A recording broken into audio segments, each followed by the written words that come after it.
విజయసాయిరెడ్డి తన రాజీనామాని ఇచ్చేశారు. రాజీనామా ఆమోదం కూడా పొందిపోయింది.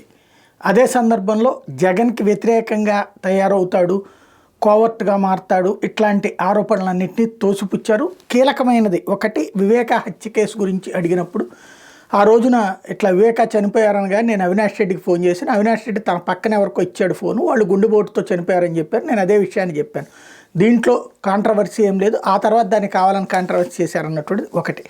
రెండోది, కేసులు మాఫీ కోసమే నేను రాజీనామా చేశానంటున్నారు, దుష్ప్రచారం చేస్తున్నారు, నేను కేసులను ఎదుర్కోవడానికే సిద్ధంగా ఉన్నాను అన్నటువంటి విషయం తేల్చి చెప్పారు. అట్లాగే భారతీయ జనతా పార్టీలో చేరడం కానీ ఏ పదవి తీసుకోవడం కానీ జరగదు అని తేల్చి చెప్పారు. మరేపు నా రాజీనామా వల్ల రాజ్యసభ సీటు కూటమికి వెళ్తుంది అన్నటువంటి విషయాన్ని ఆయన అంగీకరిస్తున్నారు. అదే సందర్భంలో ఏదైతే జగన్కి సంబంధించి జగన్ని దెబ్బతీయడానికి అన్నటువంటి పాయింట్ అంటే, రాజీనామా పూర్తిగా నా వ్యక్తిగతం, ఏ పార్టీలో చేరను, రాజకీయాల నుంచి పూర్తిగా తప్పుకుంటున్నాను.